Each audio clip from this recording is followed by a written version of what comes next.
ஹாய்ங்க. இன்னைக்கு சக்கரவள்ளி கிழங்கையும், ராகியையும் வச்சு தான் ஒரு ப்ரௌனி பண்ண போறோம். எப்படி பண்ணலான்னு பார்க்கலாம் வாங்க. அதுக்கு ஒரு மீடியம் சைஸ், ஒரு குட்டி சைஸ் ஸ்வீட் பொட்டேட்டோ நான் எடுத்திருக்கேன். அதை நல்லா கழுவிட்டு நான் காமிக்கிற மாதிரி கட் பண்ணி ஆவியில் வேக வச்சு எடுத்துக்கலாம். இப்போது வெந்த இந்த சக்கரவள்ளி கிழங்க ஒரு பவுலில் போட்டு நல்லா நச்சு விட்டுக்கோங்க. நல்லா மேஷ் பண்ணிக்கோங்க. இது ஒரு 1½ கப் அளவு இருக்கும்.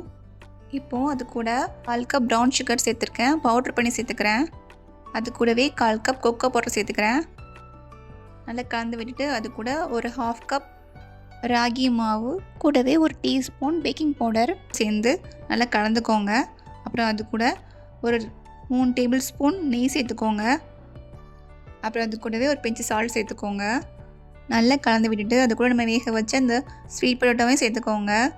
சேர்த்து ஒரு 1/4 கப் பால் 1/4 கப் பாலில் கொஞ்சம் கொஞ்சமாக ஒவ்வொரு ஸ்பூனாக எடுத்து ஊற்றி கலந்து வச்சுக்கோங்க. கொஞ்சம் கொஞ்சமாக ஊற்றி கலந்துக்கோங்க. மொத்தமாக ஊற்ற வேண்டாம். ஸ்பூன் வச்சு மிக்ஸ் பண்ண கொஞ்சம் கஷ்டமாக இருந்தது. அதனால் நான் கையை வச்சு கொஞ்சம் மிக்ஸ் பண்ணிக்கிட்டேன். அதுக்கப்புறம் கொஞ்சம் சேர்ந்ததுக்கப்புறமா கொஞ்சம் பால் ஆட் பண்ணி நல்லா மிக்ஸ் பண்ணி விட்டுக்கிட்டேன். நீங்கள் நல்லா நான் காட்டுற மாதிரி நல்லா மிக்ஸ் பண்ணிக்கோங்க. நல்லா கலந்து இந்த மாதிரி கன்சிஸ்டன்சி வந்ததுக்கப்புறம் இதை ஒரு க்ரீஸ் பண்ண ட்ரேயில் மாற்றிக்கோங்க. நான் ஸ்கொயர் ட்ரே யூஸ் பண்ணியிருக்கேன். ஸ்ப்ரெட் பண்ணி விட்டுக்கோங்க. ட்ரேயில் நல்லா ஈவனாக ஸ்ப்ரெட் பண்ணி விட்டுக்கோங்க. நல்லா ஈவனாக இருக்கணும். அதை மாதிரி பார்த்துக்கோங்க. இந்த ராகியையும் ஸ்வீட் பொட்டேட்டோவையும் என்னென்ன கெட்டப்லாமோ போட்டு என் பிள்ளையை கொடுத்து பார்த்துட்டேன். அவள் சாப்பிடவே மாட்டா. ஆனால் இந்த தடவை ப்ரௌனி அவங்களுக்கு பிடிச்ச மாதிரியே ஓரியோ டாப்பிங்லாம் போட்டு கொடுத்துருக்கோம். அதனால் ரொம்ப என்ஜாய் பண்ணி சாப்பிட்டாங்க. இதில் ஸ்வீட் பொட்டேட்டோ சேர்த்துருக்கோம், ராகி சேர்த்துருக்கோன்னு அவங்களுக்கு தெரியவே செய்யாது, கண்டுபிடிக்கவே மாட்டாங்க. அவ்வளோ சாப்பிட்டா சூப்பராக இருக்கும். ஒரு ஐஸ்கிரீம் மட்டும் மேலே வச்சு கொடுத்தீங்கன்னா இது ஃபுல்லாகவே சாப்பிட்ருவாங்க. பிரேக்ஃபாஸ்ட் பதிலாக கூட இதை யூஸ் பண்ணிக்கலாம். ஸ்கூலுக்கு கொடுத்து வரலாம். அப்படியே சாப்பிட்றதுக்கு இது ரொம்ப நல்லா இருந்தது. உங்களுக்கு பிடிச்ச டாப்பிங்ஸ் மேலே போட்டுக்கோங்க. நட்ஸு, ஓரியோ, சோக்கோ சிப்ஸ் எதுனாலும் போட்டு மேலே போட்டு கார்னிஷ் பண்ணிக்கோங்க. 180 டிகிரியில் 10 மினிட்ஸ் ப்ரீஹீட் பண்ணிக்கோங்க.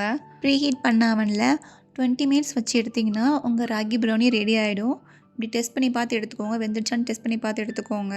இது குக்கர்லேயும் பண்ணலாம். குக்கரில் பண்ணுறதுக்கு காலியான குக்கரில் உப்பு போட்டு ஸ்டாண்டு வச்சு அதில் இதை வச்சு வேக வச்சுக்கோங்க. அதையும் ப்ரீஹீட் பண்ணணும். ப்ரீஹீட் பண்ணிவிட்டு விசில் கேஸ்கட் இல்லாமல் 25 to 30 மினிட்ஸ் வச்சு எடுத்திங்கன்னா உங்கள் குக்கர் ப்ரௌனி ரெடி ஆகிடும்.